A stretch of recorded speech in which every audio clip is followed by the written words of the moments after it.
Bienvenue. Dans cette partie, nous allons passer à l'organisation de notre espace Postman. Alors, pour avoir un espace Postman personnalisé, il va falloir un compte. Donc, si vous n'aviez pas encore créé un compte, vous pouvez cliquer sur Create Account. Si vous aviez déjà un compte, c'est juste sur Sign in. Donc, nous allons cliquer sur Create Account.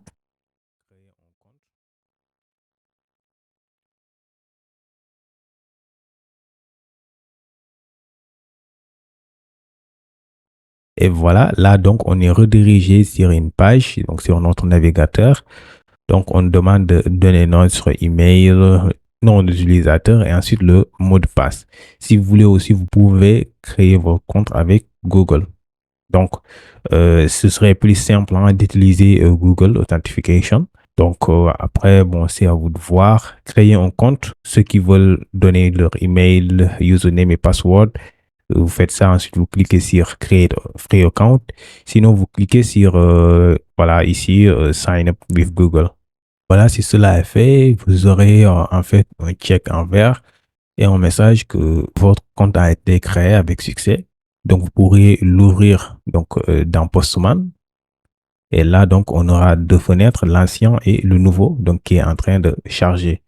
Donc, vous allez attendre que le chargement se termine donc pour pouvoir continuer.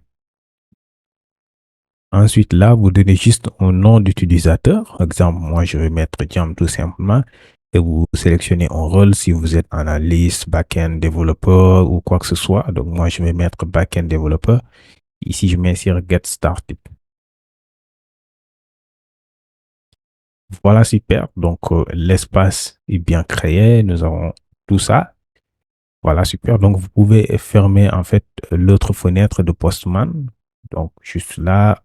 Et là, vous pouvez fermer ceci. Voilà. Donc, vous laissez cette fenêtre-là. Donc, nous allons en fait créer ce qu'on appelle une collection qui va regrouper en fait toutes nos requêtes et aussi nous aurons des variables globales à mettre. Donc, vous voyez, à chaque fois, on met HTTP 127, ensuite on met API et tout le reste. Cette fois-ci, nous allons cliquer sur plus ici. Ensuite, nous allons cliquer sur blank collection. Voilà. Une fois ici, nous allons donner un nom de la collection ici. On va l'appeler Laravel-API. Voilà. Donc, si c'est créé, vous allez le voir juste à côté ici. Maintenant, nous allons créer des requêtes. Là, on déroule. Ensuite, on vient ici sur Add Request. Voilà, ça s'ouvre. Maintenant, vous voyez ici, c'est Get par défaut. Ensuite, on va donner le nom de la requête. Ici, par exemple, la première requête qu'on avait effectuée, c'était pour afficher en fait des données. Voilà, donc pour le index, donc on va tout simplement mettre project list, par exemple.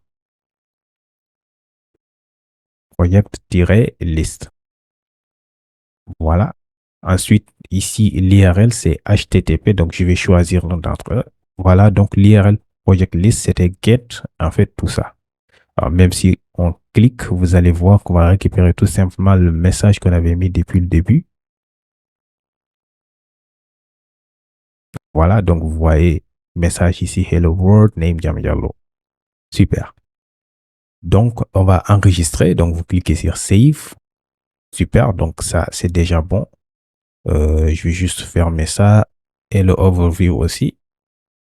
Donc, on a créé project list. On va créer, donc ça, je vais enlever. C'était ce qu'on avait fait dernièrement. Donc, je vais cliquer sur don't save. Et voilà, donc on a tout simplement ça. On va ajouter aussi une nouvelle requête en cliquant ici. On déroule. On clique sur add request encore. Et là, on va donner le nom de la requête ici. C'était store. Donc, store project pour en fait enregistrer un projet.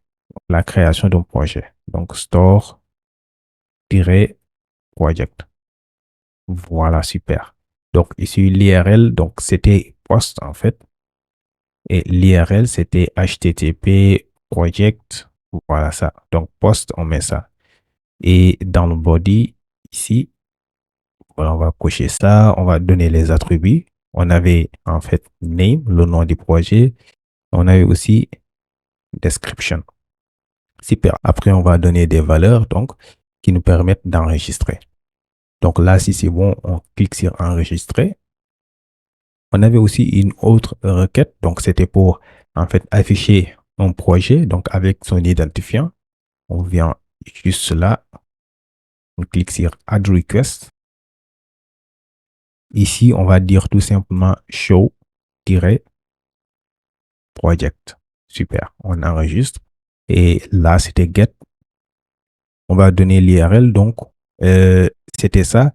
Soit c'est 1, soit c'est 2. Donc là, on remplace juste par l'identifiant. Super. On met 1 et on peut même tester, hein. Si on clique sur Send, vous allez voir que le premier projet va s'afficher. Voilà. Ici, on change. On met 2. Clique sur Send à nouveau. Vous allez voir que c'est le deuxième projet qui s'affiche. Super. Donc là, c'est bon. On va cliquer sur Enregistrer.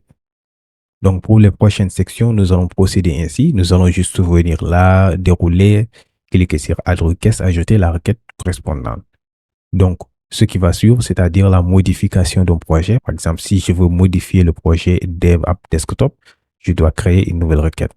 Mais vous voyez bien qu'à chaque fois qu'on écrit http ://127 et tout le reste, ensuite on met API/project. Donc, je trouve ça aussi que c'est un peu trop long. Donc, nous avons un outil vraiment super. Nous pouvons aussi beaucoup plus personnaliser et beaucoup plus faciliter en fait nos tâches. Ce qu'on va faire, on va tout simplement copier à partir de API ici. Donc, tout ça, on va couper. Voilà. Ensuite, on vient ici sur cette icône-là. Vous cliquez dessus. Et là, on va aller dans la partie globale. On clique sur Add. Maintenant, là, on va attribuer une variable. Donc, je vais tout simplement l'appeler API. Ici, URL. Voilà. Ensuite, la valeur initiale, vous pouvez tout simplement mettre ça et la valeur présente aussi ça. Ensuite, vous cliquez sur Save. Super. Donc, on peut tout simplement fermer Globals ici. Maintenant, on va remplacer ça par la variable globale qu'on vient de créer. Pour cela, vous mettez accolade, donc double accolade ici. Donc, vous choisissez ici le API URL du moins. Voilà, donc c'est bon, on n'aura pas à mettre slash. Bon, ce qu'on va faire, on va modifier en fait la variable globale. Donc, c'était celui-là, on va mettre edit. Donc, je veux tout simplement enlever le slash qui est là. Voilà. Donc, voilà. Ensuite, on enregistre. On peut du coup fermer. Et voilà, là, donc, on va mettre slash. Donc, à chaque fois, on n'aura pas besoin de mettre HTTP, tout ça. On va juste mettre API URL, ensuite slash quelque chose. Et là, si on clique sur Send, donc, tout va fonctionner exactement. Donc, on va faire pareil pour le reste, hein. Je vais juste copier ça. Voilà, tout simplement ça. Je viens ici. Donc, je vais juste enlever à partir de API ici. Je remplace ça par ça. J'enregistre, save. Donc, je fais la même chose pour le premier. À partir de API jusque là. Je remplace ça par ça. Ensuite, je clique sur save. Donc, voilà, partout, hein, cliquez sur save pour que ça enregistre en fait. Donc, voilà, tout fonctionne bien, hein. Donc, c'est tout pour cette partie, pour la préparation de notre espace Postman. Dans la prochaine session, nous allons passer à la modification d'un projet, c'est-à-dire ici, au lieu de Dev App Desktop, par exemple, vous pouvez dire Dev Web App avec React, par exemple, ou avec Next.js ou avec autre chose. Voilà ce qu'on va faire dans la prochaine session. Voilà. Donc, on se dit à la prochaine session.